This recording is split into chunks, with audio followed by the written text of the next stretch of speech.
পরীক্ষা অবশ্যই তোমাদের ভালোভাবে দিতে হবে, কারণ মাধ্যমিক এবং উচ্চ মাধ্যমিক জীবনের একটি বৃহত্তর ক্ষেত্রে একটি প্রবেশদ্বার। এর রেজাল্টটি বা এর মার্কশিটটি যদি কোনো কারণে খারাপ হয়ে যায়, তার সুফল কিন্তু সারা জীবনই তোমাদেরকে বহন করতে হবে। সুতরাং তোমাদের কাছে আমাদের একটি প্রত্যাশা যে আর সময় একটুও নেই, খুব নিষ্ঠার সঙ্গে, সততার সঙ্গে, অনুশীলনের সঙ্গে তোমাদের আর এই কয়েকটা দিন তোমাদেরকে প্রস্তুতি নিতে হবে এবং ভালোভাবে তোমাদের পরীক্ষা নিতে হবে। আর পরীক্ষা কেন্দ্রে যে নিয়ম শৃঙ্খলা, সেগুলো অবশ্যই তোমাদের যথাযথভাবে পালন করতেই হবে। মনে রাখবে যে বিদ্যালয় কেন্দ্রে, পরীক্ষা কেন্দ্রে তোমাদের আচরণ কিন্তু এই বিদ্যালয়ের ভাবমূর্তিকেই বহন করবে। তোমাদের কোনো উচ্ছৃঙ্খল কিংবা অসংলগ্ন বা অসৎ আচরণ আসলে বিদ্যালয়ের মান সম্মানকেই কিন্তু বিঘ্নিত করবে।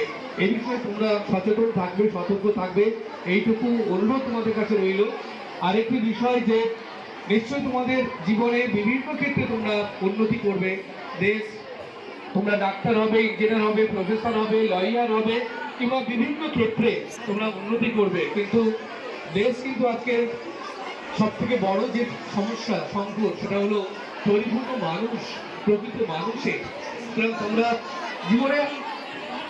জীবনের কর্মক্ষেত্রে যাই হও না কেন, অবশ্যই তোমরা একজন ভালো মানুষ, সৎ মানুষ, সফল মানুষ হবে, এইটুকু কামনা তোমাদের কাছে আমাদের রইল। এখন এই অনুষ্ঠানটি পরিচালনা করবেন আমাদের মাননীয় বিকাশ বাবু, তার কারণে একটি বিশেষ কাজে আমাকে গঙ্গাসাগরে চলে যেতে হবে।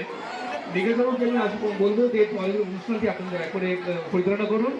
এখন তোমাদের উদ্দেশ্যে কিছু পরামর্শ কিংবা অভিজ্ঞতা কিংবা আশীর্বাণী প্রথমে নিবেদন করবে আমাদের কারিগরি বিভাগের শিক্ষক মাননীয় সুকুমার প্রামাণিক। সুকুমার বাবু।